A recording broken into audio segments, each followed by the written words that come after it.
In 2015, I addressed a similar crowd right from this platform, having visited and had a lovely conversation with the owner of this establishment. I believe his name was Sandy. And he impressed upon me, your husband, you remember, and he impressed upon me the importance of bringing water to Flagaman. We had a lovely conversation about the potential of this area for agriculture and how it was difficult for the farmers because there was no irrigation. He reminded me that many years ago, probably about the year I was born, a former prime minister came up here and told the farmers that he's going to bring water here. And if they vote for him, the water will come.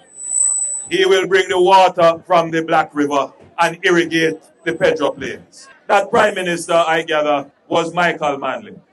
Now, my father is from St. Elizabeth, and everybody know who Mas June is. In fact, he insisted that when I was born, that I should be called Michael. But my mother said, no.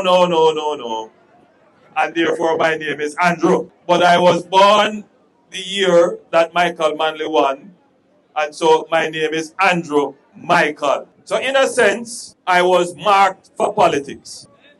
Now, there are some people who are good at dreaming. Nothing wrong with that. You need people with ideas. And there are people who are very good at expressing ideas. They will tell you things and it sounds so good and it appeals to your heart as well as your brain. And you say, this makes sense. Nobody could argue with the dream of irrigating the plains of Pedro, of bringing water in from the Black River so that the farmers in this area can realize their true potential. Nothing is wrong with that. I share that dream as well. You would have heard Floyd sharing that dream. You have Frank Witter here as well, shares that dream. I think everybody here shares that dream. But in as much as you need dreamers and people with vision, you also need the people who can turn vision into reality. So I am not here to quarrel with anybody or bring down anybody or disrespect anybody. What I am here to do is to say to you, the people of Flagaman, the people of St. Elizabeth, that the administration that you have now is the administration that has been turning your dreams and aspirations, your hopes and ambitions into reality.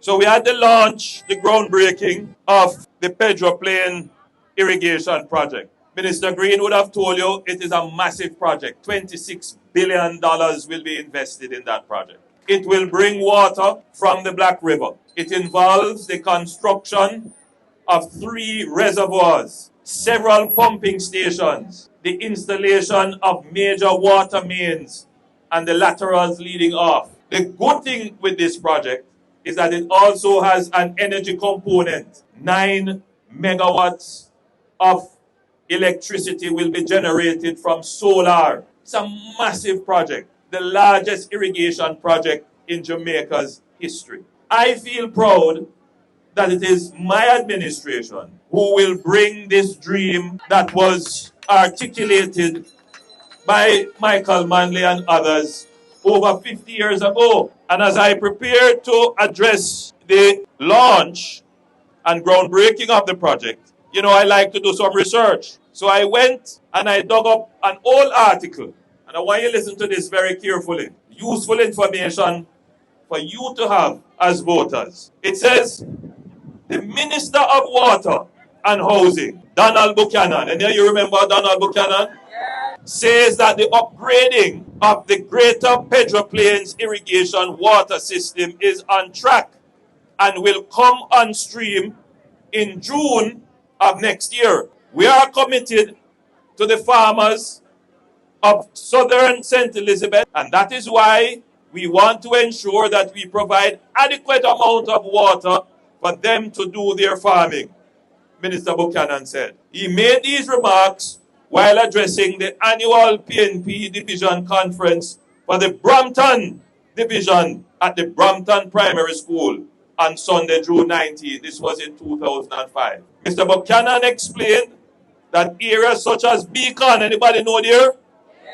Little Park, Newcomb Valley, Newell, Crossroads, Flagaman, Richpen, and Big Woods are expected to benefit from improved water supply for agricultural purposes once the system scheme is completed. With this upgrading and expansion, more than 500 farmers in the southern belt of St. Elizabeth would be better positioned to increase their production of fresh fruits and vegetables. He told the conference that for far too long, the lack of water for agricultural purposes had hampered the production capacity of the hard-working farmers of the parish. You see what I tell you about dream? You see what I tell you about people who they are very good at articulating it, but they are not good at implementing it. Jamaica is not short of bright people. Jamaica is not short of well-educated, smart people. What we lack is the ability to implement things, to get it done. And this government is the only government that can say, we have the best record of getting things done.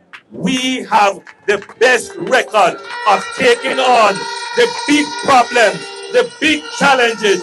We have the unchallenged record of taking on what was considered to be the intractable problems. We have the record of getting it done. Whether it is the national debt, we take it on, we cut it in half, we move it from 130% to right now is at 68%. Whether it is crime and violence, right now, St. Elizabeth has a 62% reduction in murders. Nationally, we have more than a 42% reduction in murders. And it's not just this year. In 2023, we had a 7.5% reduction in murders. In 2024, we had a 19% reduction in murders. And this year we are at about 42% reduction in murders. Effectively, a problem that many of you think we could never get on top of, with a murder rate in the top 5 highest in the world, at somewhere about 49 per 100,000. We cut that in half now. Our murder rate annualized would be somewhere about 20 to 25 per 100,000. Big problem that people think would never be solved. Unemployment, 13% when we take it over. Unemployment is now down to 3.5%. Poverty as high as 16%. We cut that in half, 8%. Big problems, we take them on. And we have shown the results. And so we are taking on this big problem of irrigating our lands so that you, the people who own it and who farm it, can get the full benefit from it. You know, we have about 90,000 acres of what they call irrigable land, meaning land that we can put water on it and farm it. Since we have been in office, 45,000 of that is irrigated, almost 50% irrigated. We have a further 6,000 hectares of land that are either going to be irrigated, they are in planning, or has started. And that includes the hectares for the Pedro Plain. When the Pedro Plain is done, in total, we will have about 57% of all our irrigable land under irrigation. Our objective is not to stop there. Our objective is to get all our irrigable land irrigated. Because the ultimate objective, my friends and family of Flagamans and adjoining communities, is for Jamaica to become self-sufficient in food production. And for that to happen, we must make sure that all our arable lands are irrigated as much as possible. You are agents in this. You are important to it. Because ultimately, you will decide, you will choose whether or not you buy a dream that sound good, or you choose a political party, a government, a leader who can turn dreams into reality. That is what it comes down to. After all the political gimmicks is done, who said them a warrior? Who said them a war boat? Who said if a war them war? Well, as you know, I am a lover, not a fighter. So I am not in any war with anybody. I come here not to war for the third term. I have been working to earn your support for the third term.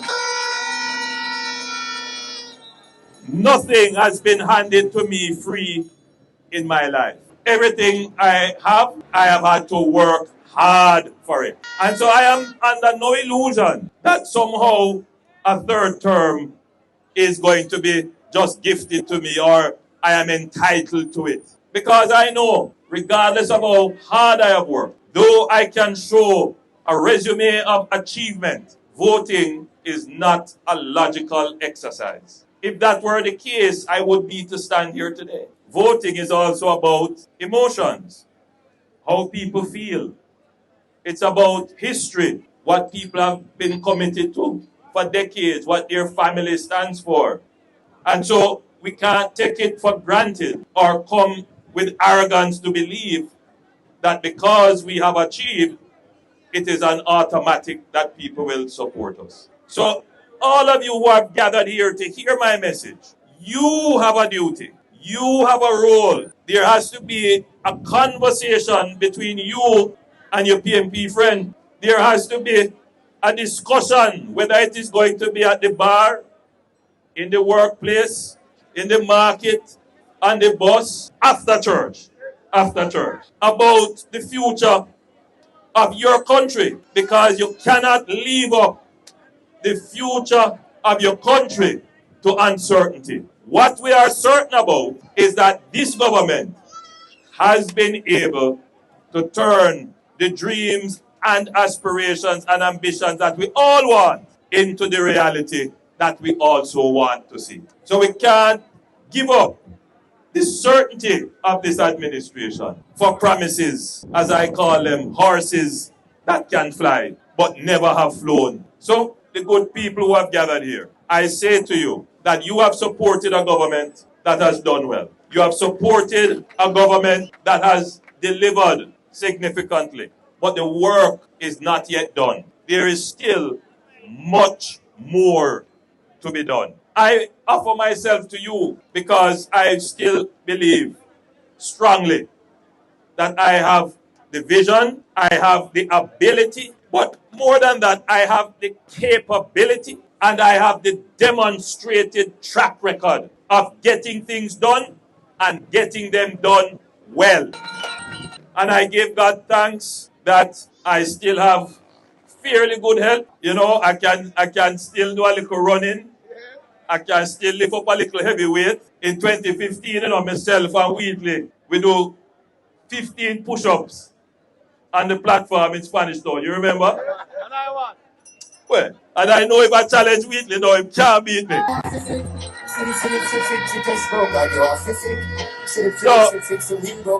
So we are ready.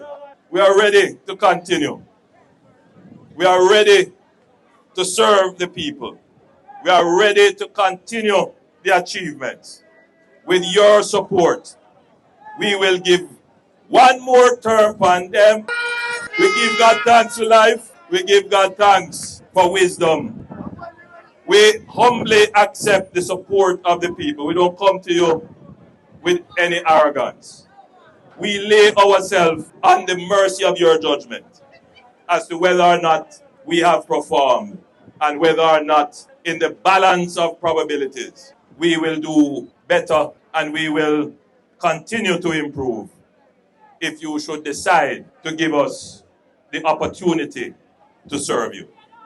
That is how we come to you. It is entirely your decision. And as I stand here, I encourage you to choose what is best for you, choose what is best for your community, choose what is best for Jamaica. And I am of the view that the Jamaica Labour Party is best for you, your community, and Jamaica. God bless you, love you, and thank you.